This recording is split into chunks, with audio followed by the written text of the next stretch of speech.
all for those development documentaries. It seems to be working really well for Double Fine, for example. And nice one. Thank you for that. Yes, the next one. I'll be leading the topic on Massive Chalice. Now, many of you Kickstarter people might notice or might know that Massive Chalice has already had a very successful Kickstarter, and they got about over $1.2 million. They're looking for 700,000 to. Sorry. They're looking for over $700,000, and anyways, they ended up totally hitting it out of the park, and the lead on this one is Brad Muir, and let's see here. It's going to be coming out for PC, Mac, and Linux. The gameplay is like a tactical fantasy on an epic timeline. So by that, I mean, think of XCOM, and you basically know what the gameplay is going to be like. It's turn-based on a grid. The story behind it is you're sort of this immortal ruler of a kingdom which is under attack by these demons called the Cadence. And the war is prophesied to last centuries. There are family keeps all around the kingdom, sort of Game of Thrones style. And then over time, your heroes age, and eventually will just die from old age. But you can choose to retire them from combat, and then they'll have children of their own, which will be your next generation of heroes to come. And then this can also lead to hybrid classes, because there are 3 different types of heroes.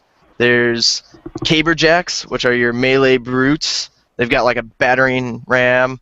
They can knock back enemies, but they could also knock allies into different tiles. There's a Arbalist. They might have renamed this the Hunter, I forget. But anyways, it's basically this long-range guy who's got like a bazooka type of crossbow. And then there's the Alchemist, which is a mid-range fighter, and he can chuck potions at enemies to do sort of like AoE effects, or he can also just use his claw to attack enemies like in melee combat.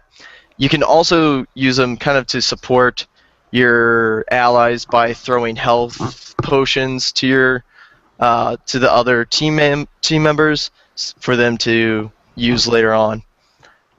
They also mentioned that there is a Vanguard that they started to show. They do like these team views on, they call them team streams on Twitch, and you can also find them on YouTube as well. They mentioned Vanguard, but it's currently cut. That class is sort of like a leader type class that can give buffs to the other teammates. Yeah, the team streams on Twitch and YouTube are really great. I definitely recommend checking those out. They're really informative for just some basic development stuff. They are definitely art heavy right now just because that's an easy thing to show. They do kind of sometimes even get into like some of the more minute details like texture blending on terrain and things like that. So some really good information. I really like the faceted art direction that they've got going on. The more original character classes, like, I don't know, I've never really seen character classes like these ones, or also the enemies too look really original.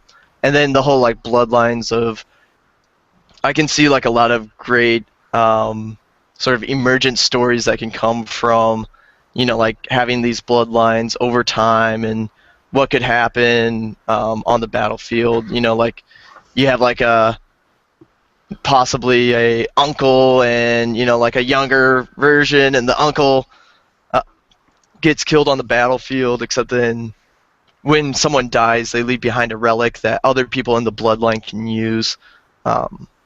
So yeah, there's a lot of good sense of history and progression that I think will come from that. What do you guys think? Oh yeah, you can back this on their website. That's why I'm bringing it up still.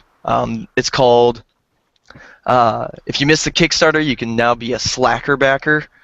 And there are no physical rewards anymore, but you will get pretty similar type of deals as you did on Kickstarter, just no physical products.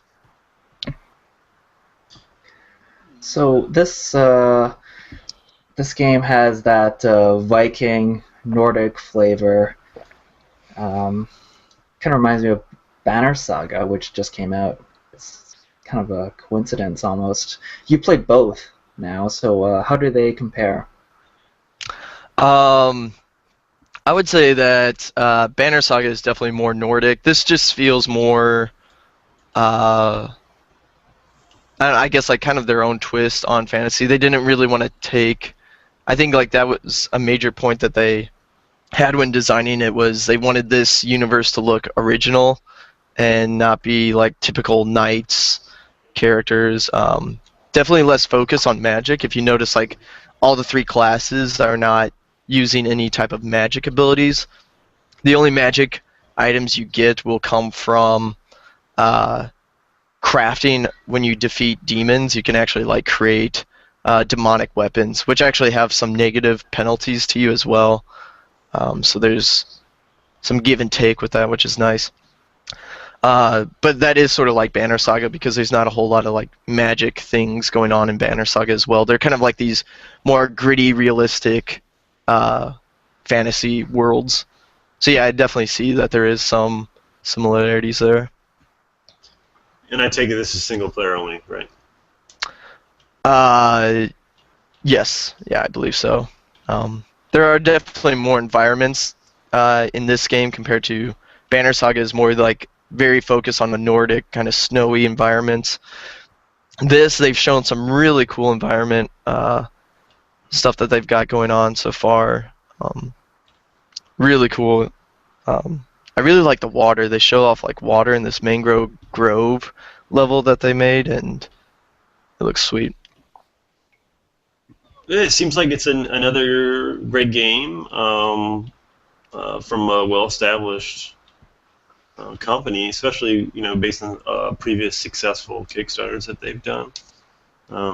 Gameplay seems great. Artwork is kind of unique in a sense. I don't know. I feel like I haven't seen anything like it in a while. I guess like you said, you did mention what game did you mention?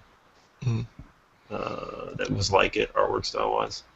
And maybe even gameplay style. I forget what he said, but I like it. I like that they're kind of branching out too. Like they've got T-shirt options, which is fantastic on the Kickstarter. Of course, it's over, and they also had like a signed poster, which was cool. And the only thing, I guess, I only had one other thing to say about it, and it was that I think it's really neat that companies like Humble Bundle, like Double Fine, are now accepting Bitcoins for games. Yes, yeah, good point.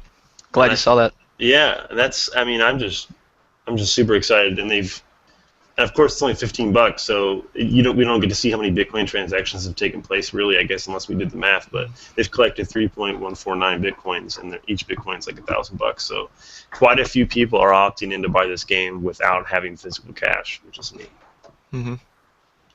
Very cool. And yes, their original pledge was 725,000. I can say that now. I got a little tongue-tied there before. Man, they made $1 million on this puppy. Holy crap. It might be the biggest one we've covered. Yeah. What's good, this one's doing well, and they're not pinning all their hopes and dreams onto Broken Age. I think there was a slight negative reaction to this when they first announced the Kickstarter campaign. They were thinking, oh, well, aren't these guys busy with Double Fine Adventure, aka Broken Age? Why are they doing this, right? And I guess it's an understandable reaction, but when you get right down to it, business-wise, the studio probably felt a little insecure, resting everything they had on that one game. And since they have a big enough studio to branch off into something else, so it's good that it's paying off. If you look at their Kickstarter video, they address that from the get-go. In fact, like the first half of the video, they don't even talk about the game. It's sort of a lot of it's sort of a comedic setup, which Double Fine's pretty good at. And Brad Muir, like he's real. Like the whole team just seems like they're having a lot of fun working there. So, but yeah, like there was some controversy with them already having one Kickstarter before, and then during this time, I think they mentioned that they're going to have to split up Broken Age into 2 projects because they were kind of over budget, which probably made some people hesitant at first to decide whether or not they wanted to pledge for this. But I'm glad I did. It's looking great, and I'm excited to play.